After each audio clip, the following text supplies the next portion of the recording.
having me here, and huge congratulations to Riva. I think it's an incredible accomplishment for a young girl at this age to have her first book published. She deserves a huge round of applause for that. So I could be super pretentious and say, yeah, I've read the book, but I'm a little bit more like Arzu and I say it how it is. So I'm going to say that I got it yesterday, and I've read about 100 pages already, and I've absolutely loved it. Because it's fun, it's cool, it's relevant, and you know, it is a bit like reading or watching a chick flick, but she's not a bimbo, and that's what I love about her. She's got a lot of resilience, she's got a lot of inner strength, and she's learning and seeing the world as she goes, so I can't wait to experience the rest of her journey. This is a fun passage I'm going to read. I won't, you know, I'll leave the saucy part for you to read on your own, but I'll just say it's a little conversation that happens between Arzu and a bunch of air hostesses that she meets when she's in Paris. It's a conversation about a little entanglement that one of the air hostesses has had with a captain. And it goes like this. "So why did you do it?" she asked Prerna. The air hostess shrugged. "He was drunk and awfully insistent. Plus he had jokingly caught a hold of my purse and just wouldn't let go. I thought I'd teach him a lesson." Funny that he couldn't enter the cockpit the next day. The girls all laughed again. Arzu could only manage a faint smile. She was trying to figure out a puzzle. No, I mean, why go on a date with him at all? I mean, it's not like you'd marry a Japanese man, right? Of course not. The idea, Prerna laughed. Why then, Arzu asked, insistent and confused. Because it's pleasurable, Aparna said. Just fun. A good dinner, a couple of drinks, some more fun after, no strings attached. Fun for whom? Arzu thought, confused. But you would like to settle down eventually, Arzu asked the table. The girls shrugged. Maybe. Maybe? Arzu's question was more emphatic than she meant it to be. She sounded like a child begging to know a secret. The girls regarded her curiosity with bewildered amusement, confused by her confusion. This frustrated Arzu further. There seemed to be something blatantly obvious to them that wasn't to her. She wasn't used to feeling stupid. Aparna smiled and poured some more wine into her glass before speaking. Arzu took a sip to regain her composure, to give her mouth something to do other than scowl in befuddlement at the cool girls before her. Sweetie, I earn 30,000 rupees a month. I guzzle champagne in first class. I get to see the world. And I saved enough for later.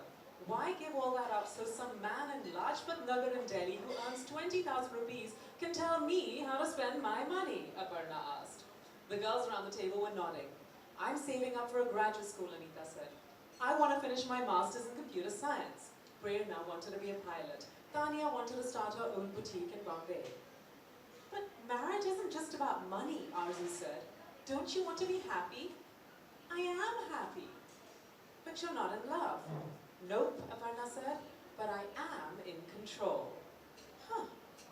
Arzu took another sip of her wine. What if he earns 30,000 rupees? Now we're talking, Aparna said. Why, is your brother interested? Arzu blushed, the girls laughed, and they spent the rest of the evening joking and trading stories, talking about the people they had met and the places they had been.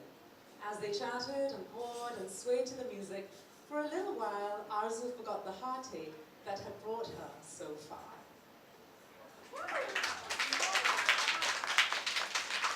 What a great passage. I'd like to thank everyone for being here. It means so much that all of you have come out to stay, and it is such encouragement from more. So, clap for you guys. Just one screen. That was so great. And so, another question. I got a little tired of the marriage talk and the women I represent in India. The fact that a boy is the only objective of most of our love stories. Most of the women that I see in this room, or most of my friends, don't have trajectories. We have other objectives other than men. And the love comes in as a layer. And that happens to be what Western romantic feminism follows. But I didn't see any representation for Indian women in Indian literature that I enjoy. So I thought I'd subvert the love story too and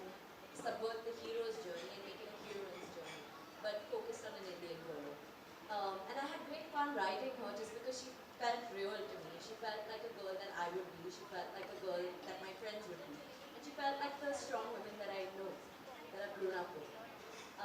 So I loved writing her, and I hope to continue writing novels about girls like her, about women like her, and I hope people continue to read them.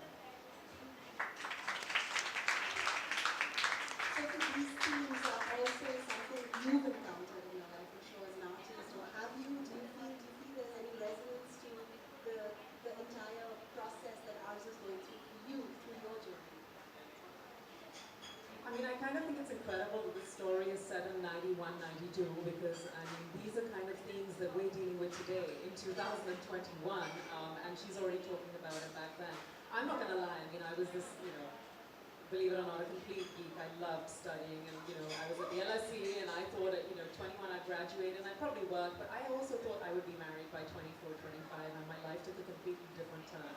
And I come from a family of very strong women, and I've never been pressurized to only get married. That's not what life has been about. It should be a part of my life if I meet the right partner and all the rest of it. But my life has never revolved around that. And I'm really grateful for that, because it's helped me develop into the kind of woman I am, the kind of woman I am, who doesn't feel incomplete. I remember saying this to one of my best friend's mother. My best friend was forced to get married at the age of 20, very, very young. And when I met her mother a few years ago, and she was like, "आपने बहुत काम कर लिया बेटा, बहुत अच्छा किया है आपने, शादी के बारे में आपने सोचा है." So I said, "जी आंटी ज़रूर सब शादी के बारे में सोचा है, and I hope to, but I don't need a man to define me." And she was like, "Lahore वाला कोई ऐसी बातें कर रहे हैं आप? How can you say that? That's not the thought process." And so today, I think she realizes, because she's realized that marriage doesn't necessarily complete her daughters. When it comes to movies, I think you're absolutely right. Even in our movies, we don't really show girls the way they are today. It's happening now. But I think I haven't done that many movies, perhaps partly for that reason. But I think the one movie I did, in which I played my favorite character, was a film called Pyar Ke Side Effects. And the girl in that was Tanya, who was this really strong, career-orientated singer, pop star, who was not defined by men. And she was ready to walk away from the guy when she didn't feel he was committing 100%, and she walked away. And so I love that, and I think that's the kind of girl Arzu is. And so I love what Riva's doing, and it's just the first one, and I hope there are many, many more for you. Thank you, Sophie. I'm going to open this up because we have we have a limited time with Sophie, so we're doing this quickly. But if there are questions from the audience, which I'm sure you have, for Riva or for Sophie, this is the time to ask. Someone told me there are many pertinent and impertinent questions. So this is your time. This is your moment. It's now or never.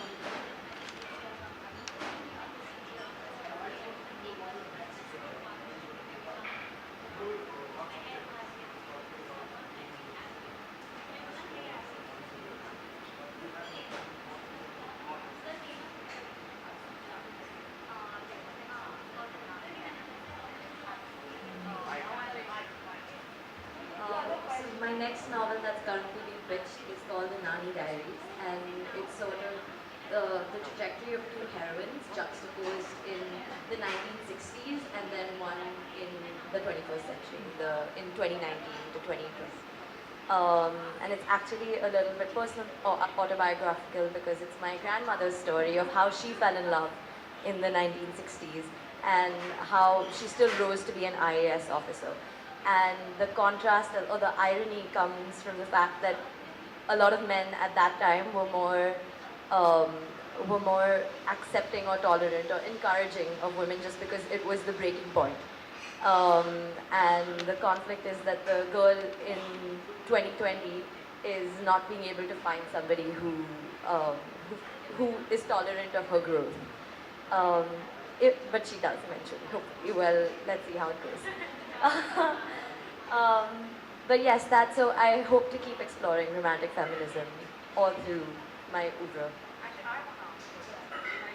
I mean, even when you're writing fiction, it is very often you're inspired by your own life stories or stories you've heard. So it's really interesting that you set your first one in 91, because you weren't even born.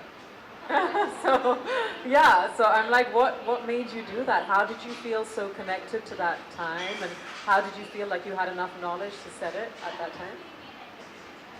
Well, 91 has always been a really interesting year to me because it's the moment of economic liberalization, right? So that's a moment of real depravity, both in terms of consumer choice and in terms of the career opportunities that were open to women, that were available to women. Um, and it was only really after, through all my research, I found that only after foreign funding came into India and that entire corporate culture came into India and the Western world brought their, their ideology about women working in the workplace and all of that. And there were problems there too. But just the idea of women going out and being professionals came into India at that time. And I really wanted to take that and open it up to, oh, well, how would a girl who has been heartbroken at this time start to spur onto her own journey of growth? Um, yeah.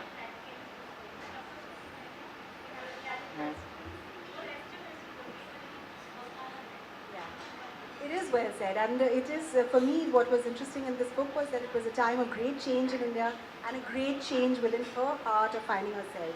So I think it was a beautiful time and a beautiful setting for Riva to pick.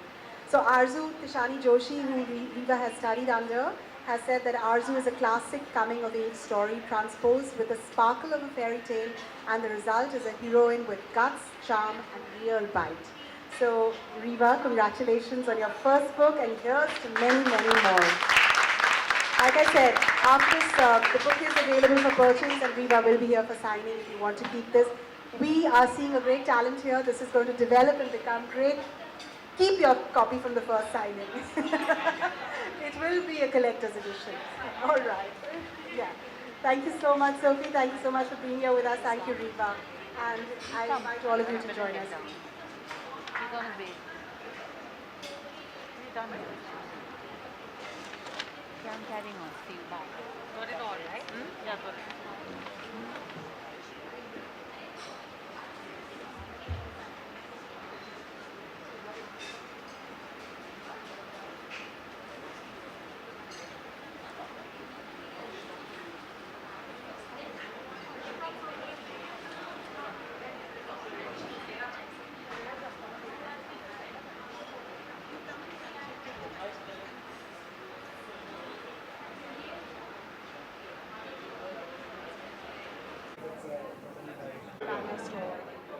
Oh yeah, the jewelry event. Yes, yes, yes, I remember that. Riva's book, first book, Arzu. Yes. She's a new author. So we tell us, you read a little bit of the book. What do you think of the book? Well, I started yesterday and I'm halfway through, so that says a lot. I think she's written a beautiful book. I can't believe she's 23. It's incredible for her first book to be picked up like this. But it's such a fantastic read. It is almost like watching a chick flick, but with a lot of substance. The character, she's resilient, she's strong. She's a girl that all of us girls can connect to today, girls who desire to do a lot more in life than simply get married. She's ambitious, but she's got the right values. She's just a beautiful blend and balance, and she's very real, and that's why I've liked her. Like I said, I'm very excited to see the rest of her journey, and I just want to congratulate Riva. I think it's incredible to have written this, and it's set in, the economic liberalization, 1991, 92. She wasn't even born, I was a tiny tot, so it's incredible that she said it and made it so relatable, so relevant, and that the themes are actually very relevant even today. And I think that's what makes it very exciting to read. Yeah. Riva, it's Valentine's month. Can you tell us why people should buy this book? Absolutely. And, Self-love, because of self-love, number one. Yes, absolutely. Firstly, Sophie, that was so heartening to hear, and I'm so glad that I'm resonating with women of substance like you. That is what I wanted to do. I wanted to write love stories and heroines' journeys for heroines that I know, and that heroines that I've grown up with, and I feel like there's a gap in the market for them. They aren't really being represented in Indian cinema and Indian literature at the moment, and I want to keep writing books about women like Sophie and women like the friends and the aunts that I've grown up around. Yes, thank you. That's very kind. Um, and yes, for Valentine's month, you should buy this because it will tell you that you're great, that you have to keep growing, you have to keep doing things for yourself, and it'll teach you to love the partner who will help you in your growth. and to ditch the one who won't. Uh, so please go out and buy this. I hope you will laugh, and I hope you will feel encouraged, and I hope you will feel loved, because that's what a great writer does. She becomes a great friend. And where is it available? It is available on Amazon. It should be available in bookstores near you in a crossword or a tidal waves. But Amazon is the way to go. And Sophie, is this one of your picks for Valentine's too? You know what? I was already telling a bunch of friends of mine that this is a great weekend read, a great holiday read. It doesn't just have to be for Valentine's Day, but I like something that Riva said earlier, which is today's girls see love as a layer. You know, it's a layer in your life, and that was really well put. It's an important part of your life, but it's not your life. And I think that this book really teaches you to see things that way, in a very endearing way, in a humorous way. So I hope people do pick it up and read it. It's an easy read, it's an intelligent, fun read. It's not a bimbo read, and I'm so happy about Yeah, that. I know. I'm so grateful too. for that. So much, yeah? Thank you. I want